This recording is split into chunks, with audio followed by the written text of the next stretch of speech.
Alright, first question. Ferrochrome is an alloy of iron and chromium. Ferrochrome can be dissolved in dilute sulfuric acid to produce a mixture of iron sulfate and chromium sulfate. The iron sulfate reacts with potassium chromate in acid solution according to the following equation.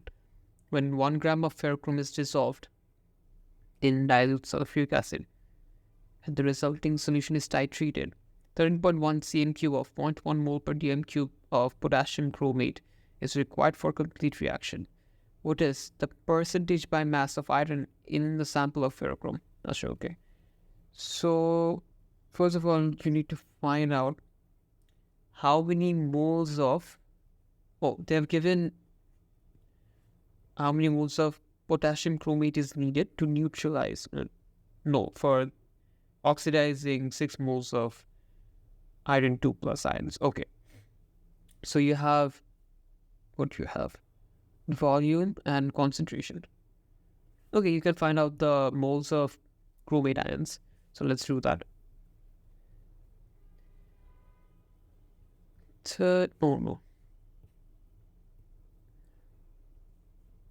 Yeah. 13.1 cm³ is going to be 0.0131 dm³. Okay, let's use that. 0.0131 times 0.1. 1.31 into 10 to the power minus 3 moles of chromate ion is being used. Now notice the ratio of chromate to iron 2 plus is 1:6.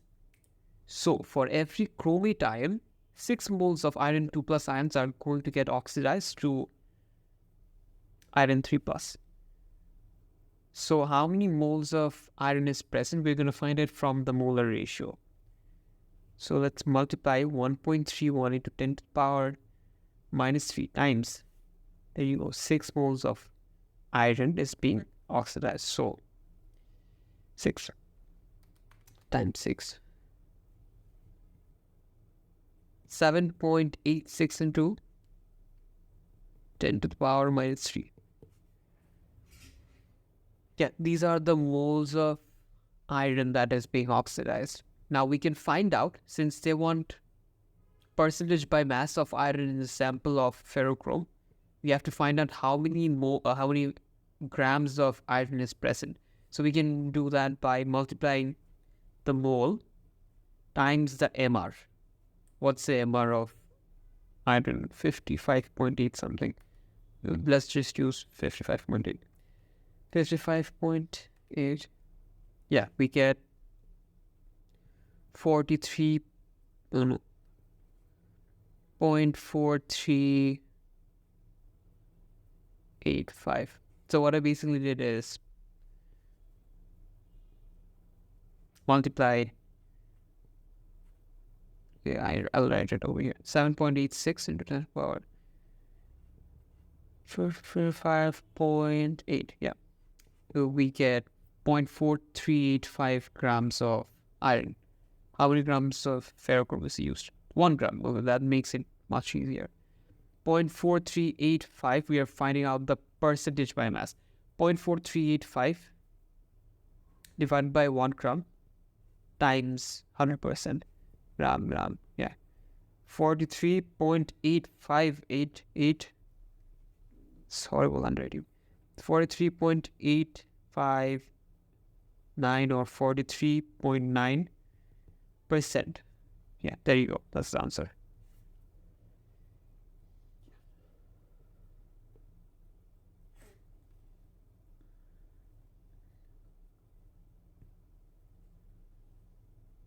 Okay, next question. What is this? Hydrogen and iodine can react reversibly to produce hydrogen iodide. Reversible reaction, the equation is shown.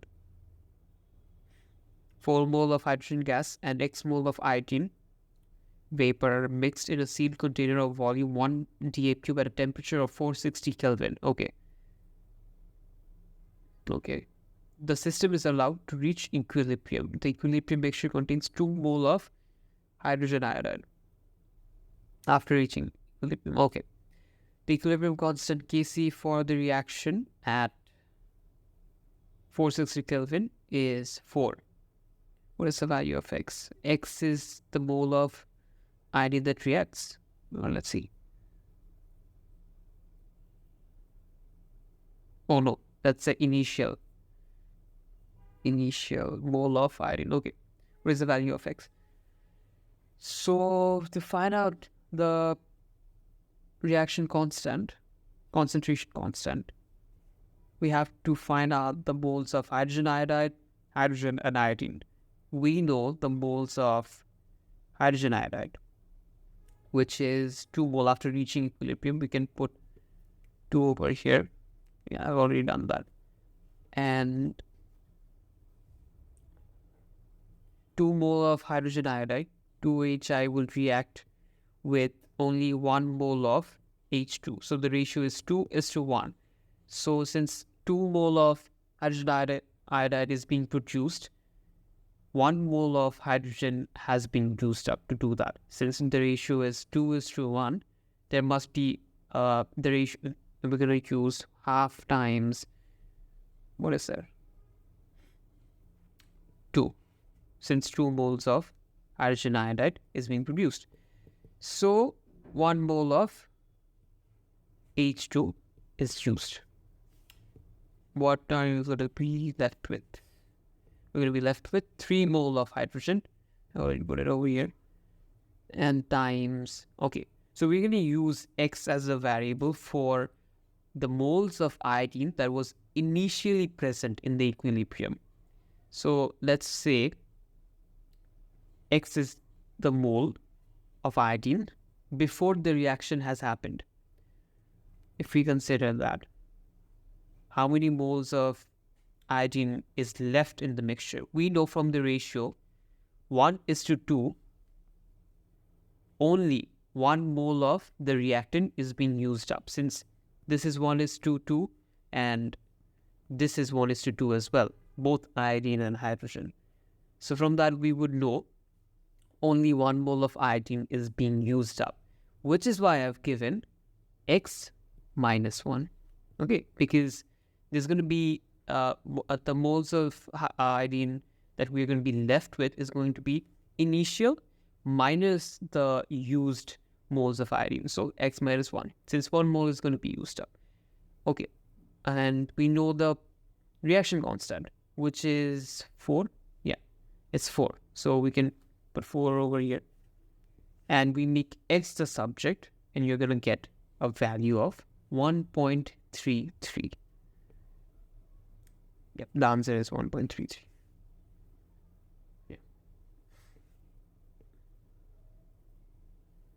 All right, next question. Question 7. Yeah. This question is about Buckminster fullerene, graphite, iodine, and diamond. How many of these substances have a simple molecular structure? Oh yes, so this is not exactly hard. This is something I believe we might forget. It's a bit trivial, but yeah.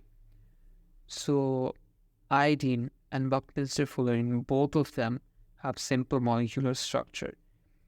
You're going to notice between Buckminster fullerene, graphite, and diamond, these are the allotropes of carbon. Allotropes of carbon. From these 3 allotropes of carbon, only Buckminster fullerene have simple molecular structure. If you remember then, then it's all good. You're not going to have any problem. But I forgot that for some reason, and I just tagged it. I don't know why I tagged it. Okay, next question.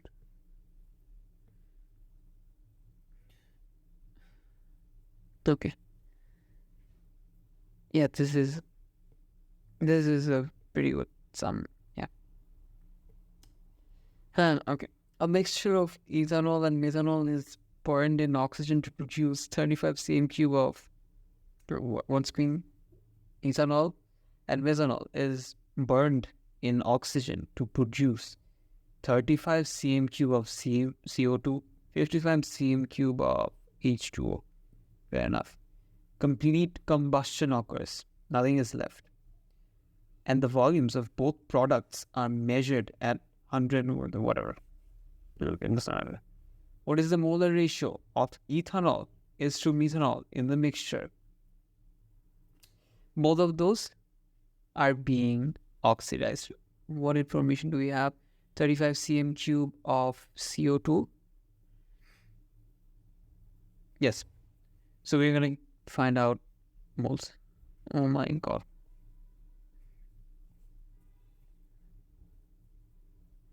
Moles. Yeah, I'm getting into those. I've already given a pretty detailed answer. So this is the reaction. The reaction mixture has both ethanol and methanol, and both of those are being oxidized. Both of those are being combusted. And the products are CO2 and H2O. The total products of CO2 and H2O is 35 cm cube and 55 cm. Both are gases. So yeah, 35 cm cube and 55 cm cube.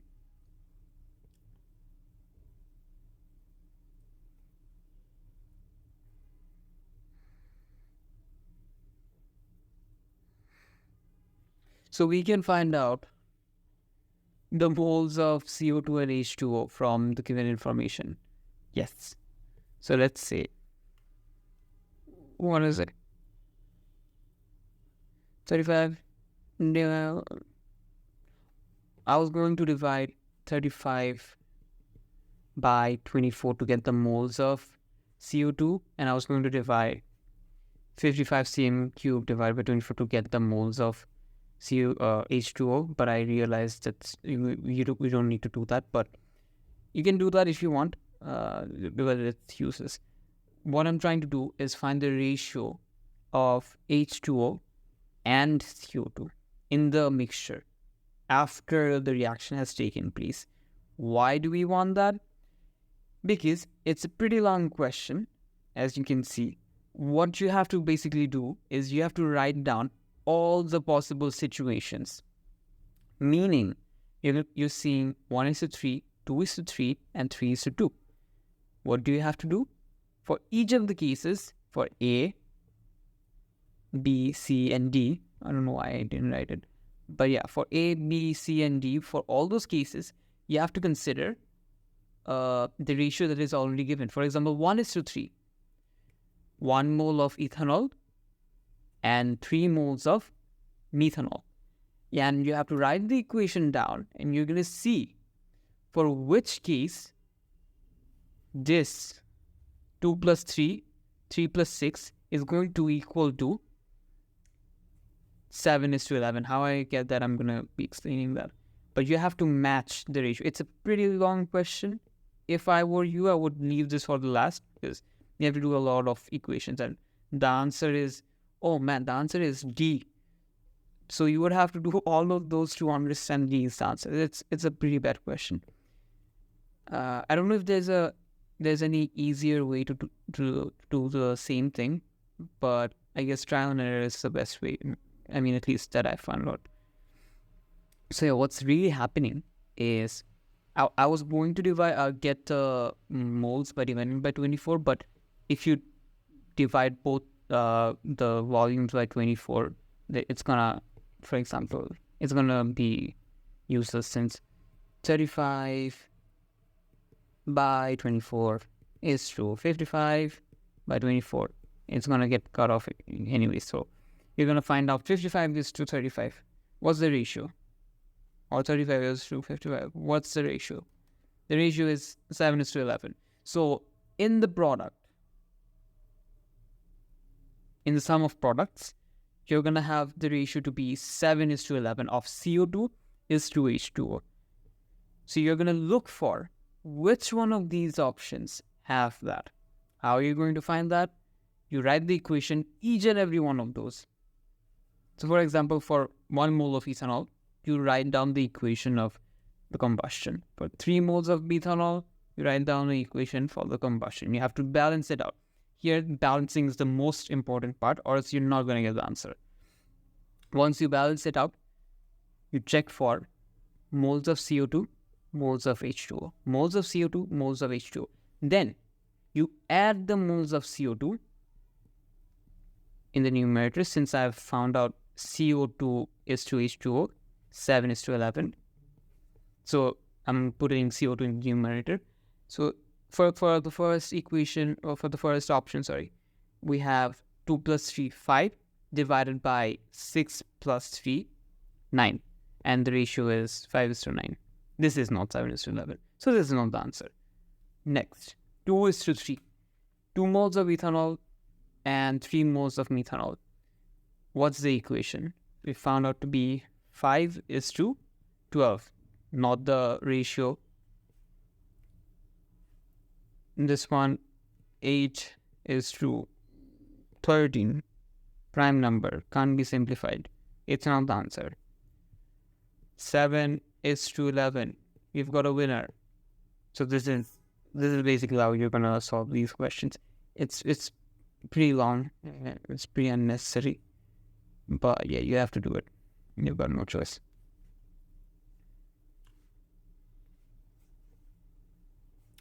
I'm trying to think if there's any simple way to do this question. The first time I came across this, I was like, I'm never gonna do this in the exam hall. Like, I'm just gonna guess at the end. If I don't get it, I'm gonna guess, because, man, all this for 1 mark, it's long. But I haven't really seen too many questions that have such a big process, like equations and all that. There are a few when doing the calculations, but this is extremely long and unnecessary. But I hope you got the idea of how to use ratio and find the answer. You just basically find the ratio of CO2 to H2O that is already given and match it with the answers. Wherever you get the answer, that's your answer, obviously. But yeah, next question. If any of you have any question about this question, do let me know. 2 equally pure shown below. Reaction 1, 2x2 plus y2 reacts to form 2x2y. Okay. Reaction 2, x2y. Reversible reaction form is x2 plus half y2. It's just the same but backwards. No. Okay. What do you do over here?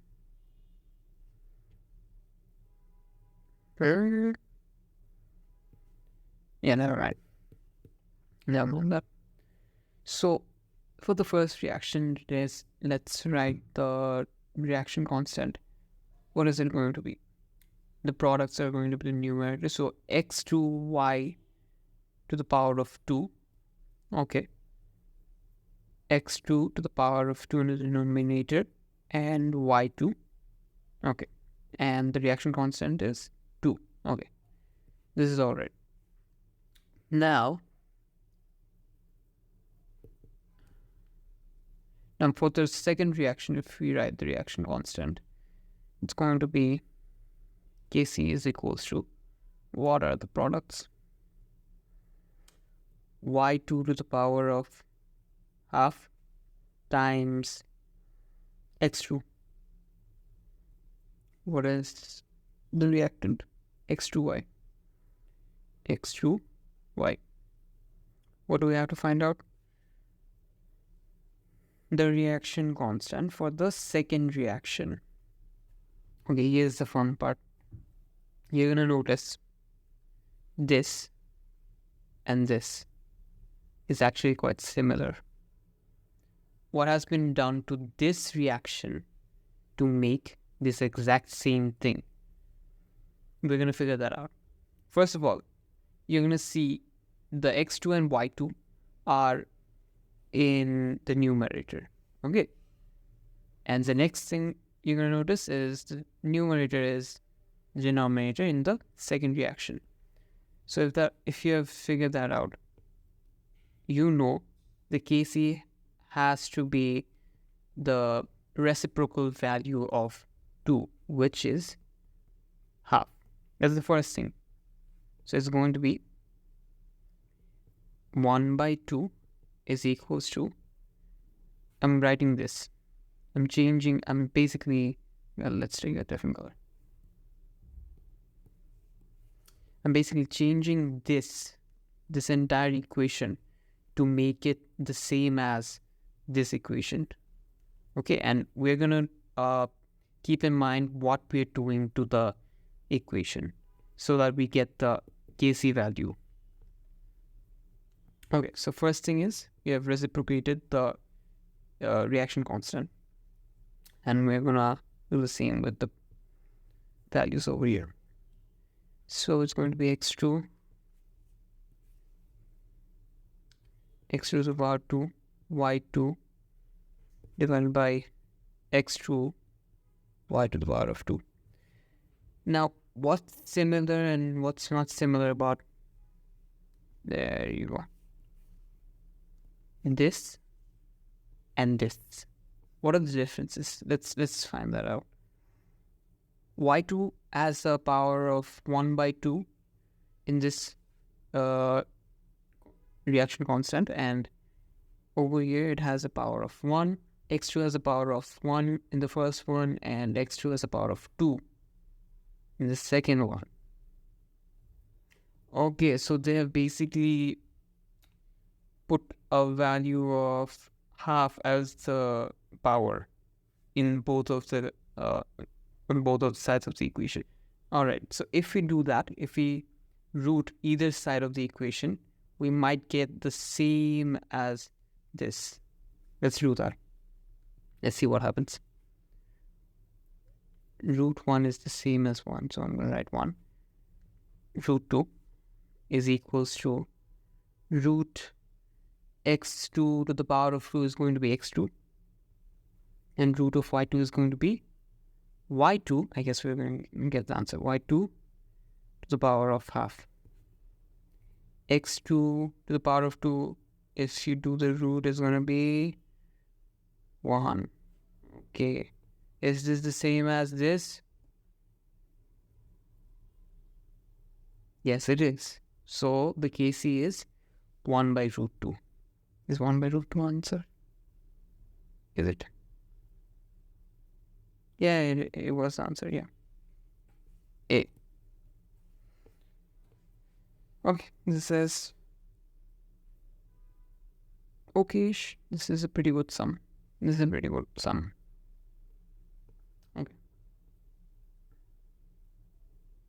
Okay, question 6. The reaction between sulfur dioxide and oxygen is reversible. 2 moles of sulfur dioxide reacts with 1 mole of oxygen gas to form 2 moles of sulfur trioxide. The reaction constant is given. In an equilibrium mixture at 1000 Kelvin, the sulfur trioxide concentration is 6 mole per dm cube. The sulfur dioxide concentration is twice the oxygen concentration. Okay. So we can say the concentration of X is X, and yeah, the concentration of sulfur dioxide will be, in that case, 2x. Okay. So if oxygen has a concentration of X, sulfur dioxide is supposed to have a concentration of 2x in equilibrium. Okay. And we are already given the concentration of sulfur trioxide, which is 6.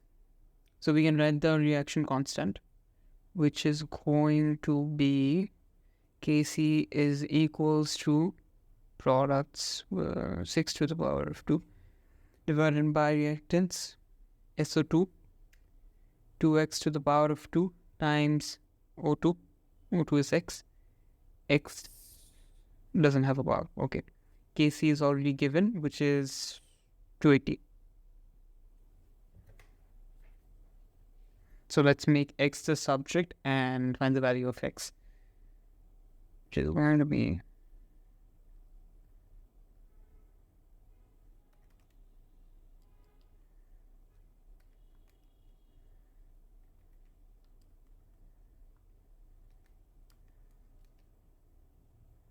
0.318. X is 0.318. Yeah, 0.318. Okay, next question. I guess this is a pretty good one.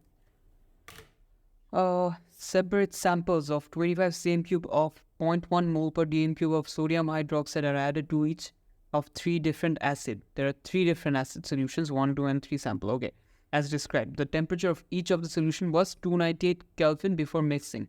Before the reaction started, all had the same temperature. Which statement describes the temperature rise that occur on mixing each of these 3 acids separately with NaOH? Each of those acids are mixed with NaOH.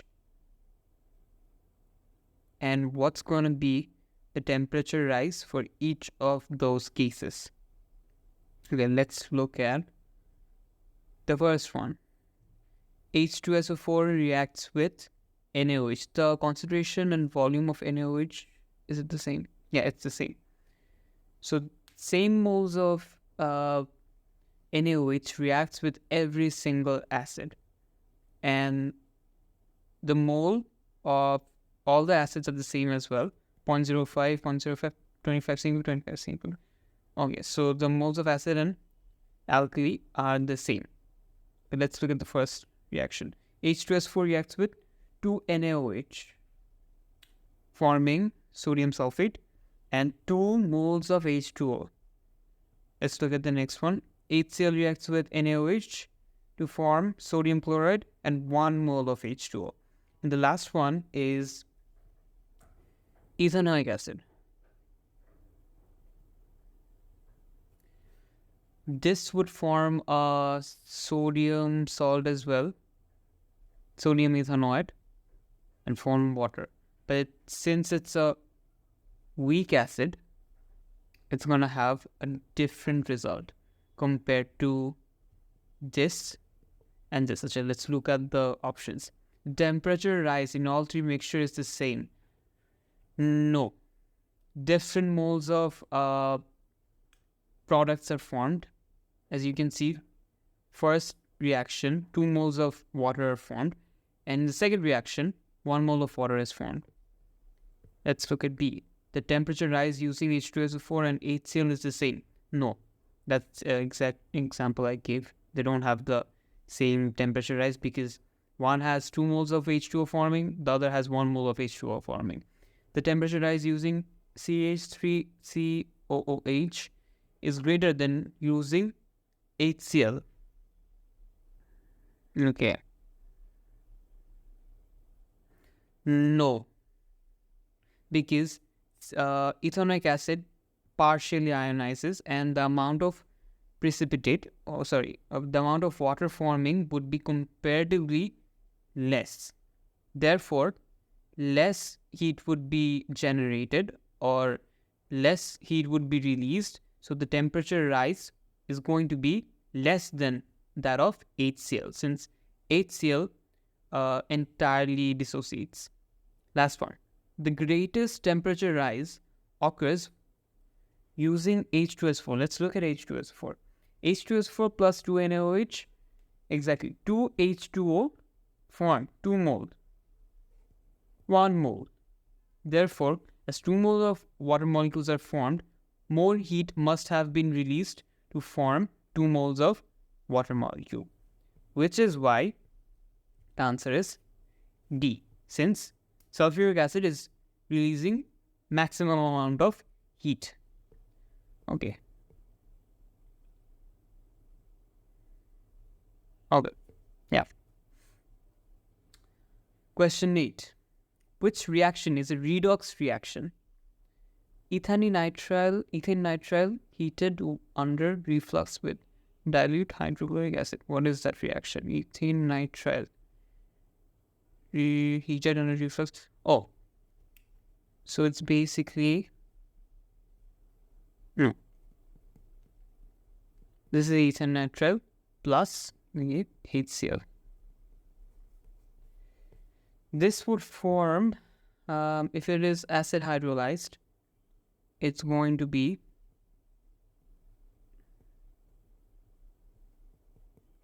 ethanoic acid and Cl, so ammonium chloride, if I'm not wrong. That sounds about right.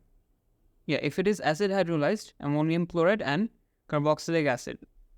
So yeah, ethanoic acid is going to form. But this is a hydrolysis reaction. This is not a redox reaction. Hydrolysis. Okay, this is not a redox reaction. Ethanoic acid reacted with aqueous sodium hydroxide.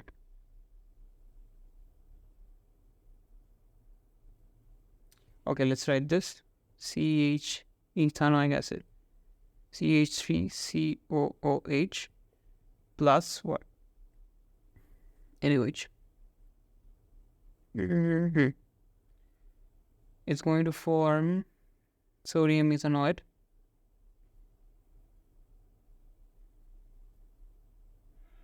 CH3COO plus, and along with that it's going to form H2O. Is there any change in oxidation state? For sodium, no. For this is a negative charge, since it's becoming an anion. Sodium was already a cation. This has no. There is no oxidation. There's no oxidation taking place, which is why this is not a redox reaction. All right, this is not a redox reaction. For C, ethanoic acid reacted with sodium.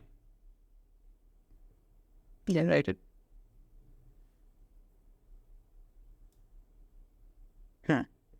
CH3COOH has a net zero charge. Sodium has no charge. But after reacting, sodium will have a charge of +1, and the ethanoic acid is going to form an anion, since it loses a hydrogen atom. So this is a redox reaction, since a species is getting oxidized and the other is getting reduced. So this is a redox reaction, yes. Ethyl ethanoate heated under reflux with dilute hydrochloric acid, it's going to form ethanol and ethanoic acid. That is a hydrolysis. So that is, no, that's not going to be the answer. Answer is C. Okay. Question 9. What's the question? This. What is the minimum mass of oxygen required to ensure the complete combustion of 12 dm cube of propane measured under room conditions? How many dm cube? 12. This is a guess. Oh yes, under room conditions, propane is going to be a gas. So 12 divided by 24 to get the 12 divided by 24 to get the moles of propane. It's going to be 0.5 mole. Now I've already written the equation. So the ratio is 1:5. So 1 mole of propane will react with 5 moles of oxygen gas. So it's going to react with 0.5 into 5, which is going to be 2.5. It's going to react with 2.5 moles of oxygen gas. Okay, 2.5 mole. Now, the thing to keep in mind over here is it's talking about oxygen molecule. This has a molar mass of 32, not 16.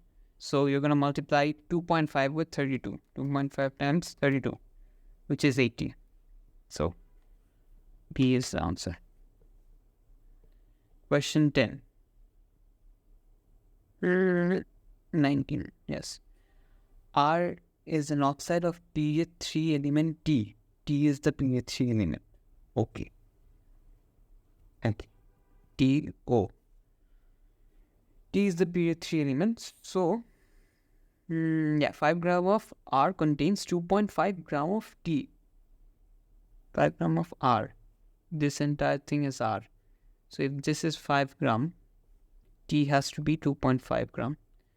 What is T? Good question. Trial and error.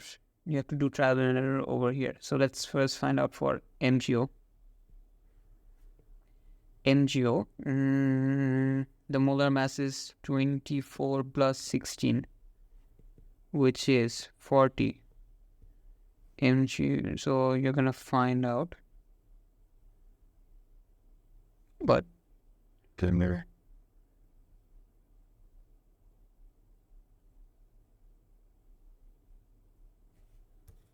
Okay.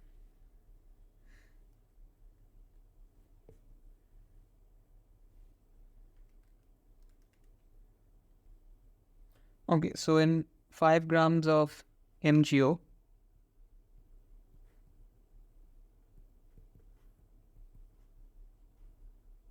there is 0.125 moles.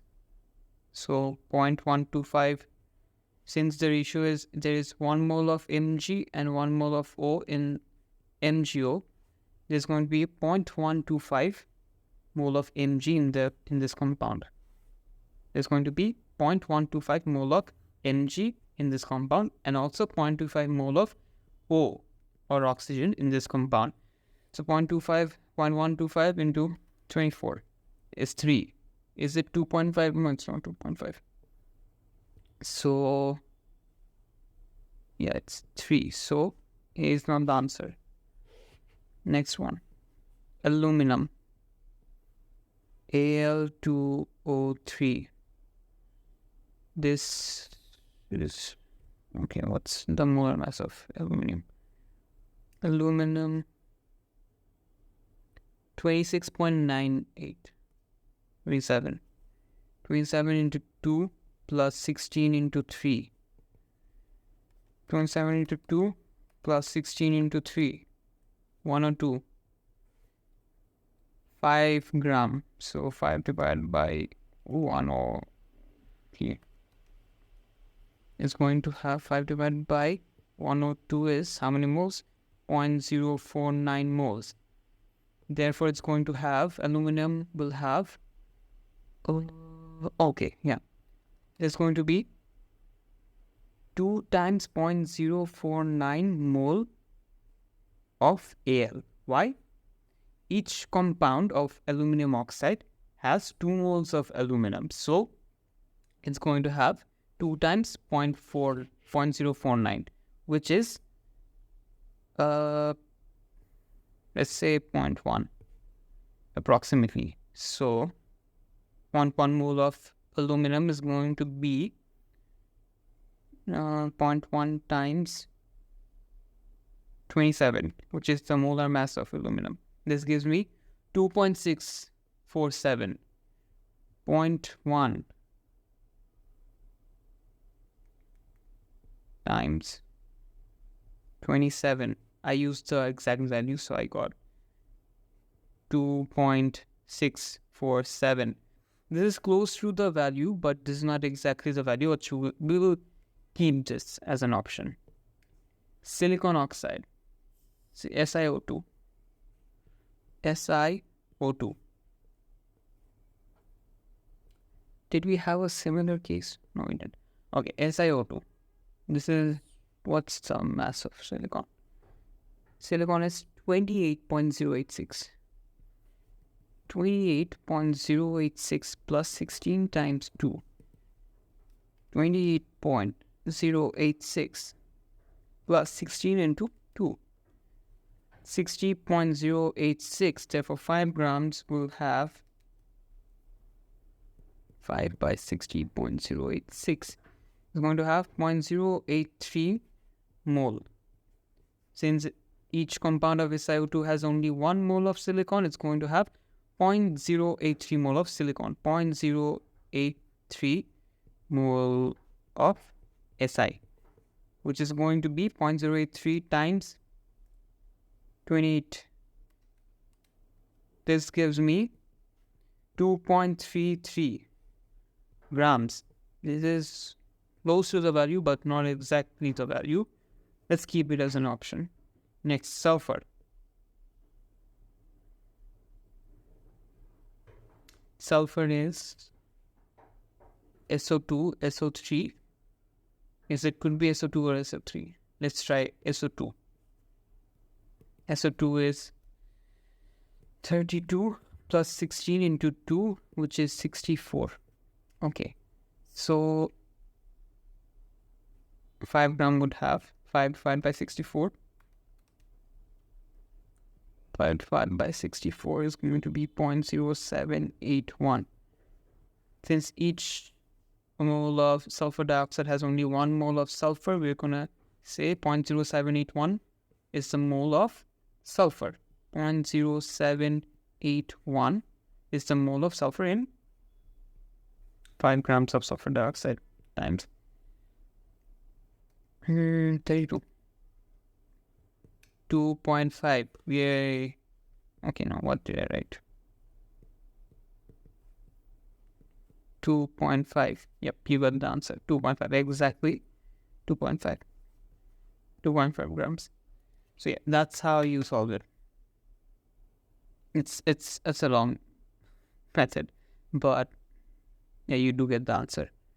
If I wouldn't get the answer with SO2, I would probably try with SO3 as well, because that is a possible answer. So yeah. Yeah. So yeah, that's it. I'm gonna do rest of the sums in the other videos. So yeah,